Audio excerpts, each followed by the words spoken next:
So is there any way to overcome this kind of vitriol, or is this the future of American politics? Here now, our focus group, a panel of voters, both Democrats and Republicans and independents. Panel, welcome back. Thank you. I mean, those clips tell the story of what we've been watching unfold in this country over recent weeks. And let me start with you on this, Kevin. Are both sides equal opportunity offenders? No, and I think what's surprising people is that the Republicans have fought so hard this time. Normally, with the Clinton and the Obama campaigns in years past, you've seen kind of scorched earth philosophies from David Axelrod's and those types. This time, Republicans have gotten a little bit of spine behind them, and they said, we're going to push back and not just be steamrolled. And I think that's what's shocking So you people. like those Romney comments where he said, take your hate back to Chicago? I don't think they're inaccurate. I think he's saying it is a divisive campaign. And it's not anything like we're going to put you back in chains. The size of the rhetoric on both sides Romney is different. took flack for saying, take your hate back to Chicago. Your divisiveness is, hate maybe took it to another level. Appropriate or Possibly. not? Zerlina Maxwell. Absolutely not. I think it's not even hate that I focus on, it's anger.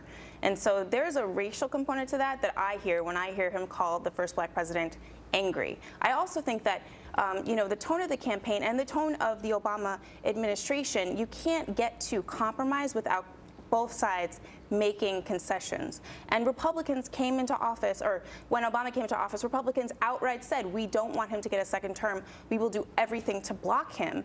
And so it's not necessarily that he is the one that's divisive. It's both sides are doing partisanship things at the same time. We saw those clips, though, and it wasn't really President Obama, and it wasn't really as much Governor Romney, but their surrogates have been out there. And in the case of Barack Obama, his vice president and his deputy campaign manager. And there's a question about whether that takes this to another level. It's one thing, the president or the presidential candidate, and I say this for somebody was in the Oval Office with President Clinton, and frankly, we didn't run a scorched earth campaign. We got a balanced budget agreement done with Newt Gingrich and the Republicans. But the president of the United States, the Republican nominee, can shut this kind of talk, these ads, down in a second by saying, stop it, by offering leadership, vision, consensus, and conciliation. And if you look at the record, there was progress in the 90s. That's why Look, I don't want to get back into a debate about what happened under President Clinton, but President Obama, this president, said when he was inaugurated that he was going to heal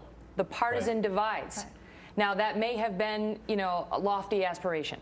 But is there any question about whether he has done that? I put it to you, Butch Yamali. No, I don't think he has. I think the partisan, the rift is that much bigger. I mean, we need a leader. We need somebody to give us some direction, to help us out. I'm a businessman in New York. I don't know where we're going. There's no leader. There's no nothing. It's just about partisan. Everybody has their, I'm not foolish. Everybody has their own agenda. But when you get elected to office, shouldn't you be a leader? Shouldn't you do your job? Shouldn't you do it for the people? I mean, we're not getting there. I want to ask you, Brad Gerstman, you're a Democrat, right? Yes. Has he healed the partisan divides? Well, you know what? The partisan divide started way before just this campaign. Of course it did. Okay, it started the second the president took office. But my question to you is, President Obama said that he was going to, with humility, pull the red states and the blue states together and help heal the partisan divide. If you look at the legislation, and now it's got check time 4 years later to look back. If you look at the legislation that he's proposed, he has gone to the Republicans. They've put their input into some legislation, including the health care legislation. And every single time he asked for that, every single time he asked for that, every Republican stonewalled him when it came down to the vote. So his point is that he has a right to be upset. He tried, but he was stonewalled, and now if he's angry because of that. Jay Townsend, I give it to you. This is a symptom of a country that is deeply divided. I wish both would elevate the rhetoric a little bit, but I don't have a big hope for that between now and November. But you got half the people paying the taxes in the country and the other half that want them to pay more. You've got half the country that want to expand entitlements and the other half saying we've had enough of this.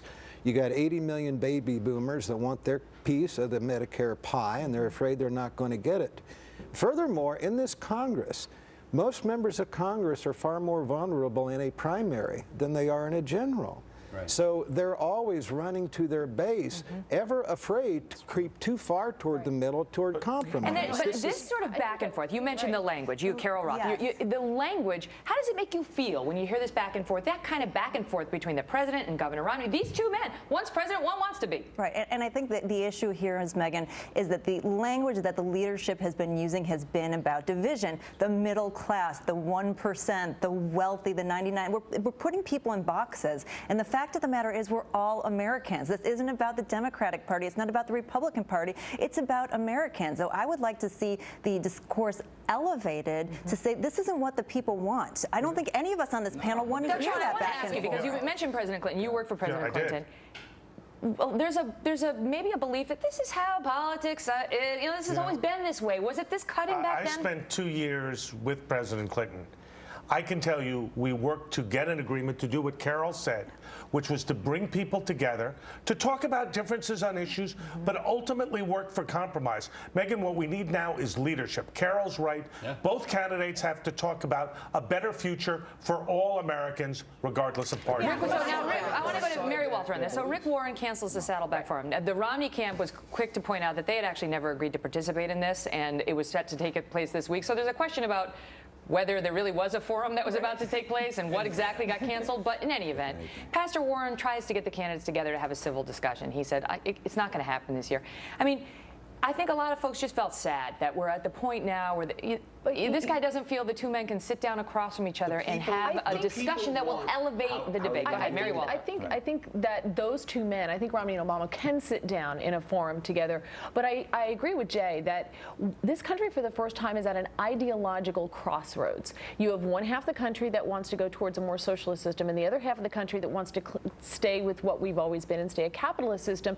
And with social media and everything, you're not forced to listen to the other side anymore. You're on Facebook, you can just delete your friends or block your friends who don't agree with your point of view. So you get the same thing echoed back to you. So when you hear something you don't like, I think it becomes very divisive very quickly. But is it more polarized this time around? Because, last time around it was very polarized. Remember? I mean, it's not like it was little rainbows and unicorns between McCain and Obama. Go ahead again, Brad Gerstman. The ironic part of it all is that the people want progress. If you look at the statistics, you look at the polls, Congress's rating is about 12% or less. So people are just dissatisfied. Look at New York State. Things have moved forward because there's been reaching across party lines. They want it. So it's a question. The political parties want the divisiveness. The people want progress. And it's a question of who the political candidates are going to listen to in this next election. But look at Chris, and you brought up New York. Chris Christie in New Jersey just signed a bill with the teachers union and had the head of the teachers union there with him. He's gotten budgets passed with both Democrats and Republicans. So I think it can be done. You just need someone who is willing to swallow their pride, and they need to say, okay, you take it. I think you also need to recognize, though, that a large portion of the electorate wants leaders who are principled. And when you stand on principle, you are going to be divisive. You are going to inevitably make people angry and upset. And if you look back at the 2010 election season, a lot of those Tea Party candidates were elected because they were going to dig their heels in on these issues. That was the wave. Right now we have the Tea Party. I think a lot of people don't want compromise. But the question of tone is maybe a little different. Yes, you can elevate the rhetoric and still present two very different visions of where you want this country to go. You can act like adults and not like children and still get your point across. I'm curious because we talked about Joe Biden earlier on the program earlier this week, and there's something lovable about the guy. Even if for you Republicans, do you think there's something lovable about him? Love him having airtime, right? Okay, but listen. Were you offended? Just show a hand. Were you offended by some of those comments you saw him make, in particular, our Vice President? Sure. You were, even Democrats. He doesn't get a pass just because he's sort of lovable Joe. I love Joe, but he doesn't get a pass on that. He should have just used another word to describe the same thing. You mentioned the race implication that you read into Romney's remarks about hate and anger. Did you see the same on what Joe Biden was saying about you to go back and change? I think that, obviously change is not a word you should use when describing, what Wall Street has done, particularly in front of a black audience. But I also think that calling the first black president angry, I am black, obviously, and I just don't think that when I hear anger, I hear angry black man. Can we change this? Is this the new reality? It's 2012. Look what's happened in our society. We've got the Kardashians. I know I keep ripping on them. My apologies, Kim. But I'm just saying, this is our society now, that we praise celebrity just for the sake of celebrity. We have all this terrible television that infects the society. Is this just reality in 2012? Kevin, go ahead. To change. In the Second Continental Congress, one senator beat another one over the head with a cane and got hauled off to jail for a night because they were having a principled argument.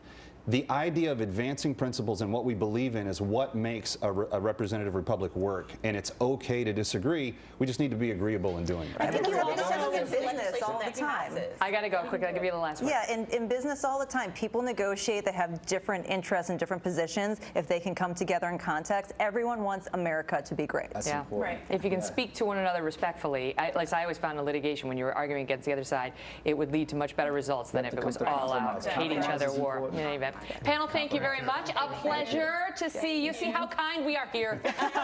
See you soon. Thank you. Taking your thoughts on that. As always, follow me on Twitter @Megyn Kelly. Well, coming up, an inside account of the raid that killed